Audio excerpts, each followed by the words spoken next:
جو شخص تمہاری بیوی کے ساتھ برا ارادہ کرے اس کی اس کے سوا کیا سزا ہے کہ یا تو قید کیا جائے یا اسے دکھ کا عذاب دیا جائے۔ یوسف نے کہا اسی نے مجھ کو اپنی طرف مائل کرنا چاہا تھا، اور اس کے خاندان میں سے ایک گواہ نے گواہی دی کہ اگر اس کا کرتا آگے سے پھٹا ہو تو یہ سچی اور یوسف جھوٹا ہے،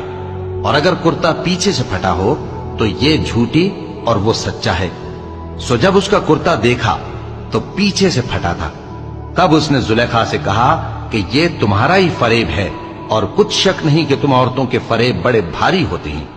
یوسف اس بات کا خیال نہ کر، اور زلیخا تو اپنے گناہ کی بخشش مانگ، بے شک خطا تیری ہی ہے۔ اور شہر میں عورتیں گفتگویں کرنے لگیں کہ عزیز کی بیوی اپنے غلام کو اپنی طرف مائل کرنا چاہتی ہے اور اس کی محبت اس کے دل میں گھر کر گئی ہے، ہم دیکھتی ہیں کہ وہ کھلی گمراہی میں ہے۔ پھر جب زلیخا نے ان عورتوں کی گفتگو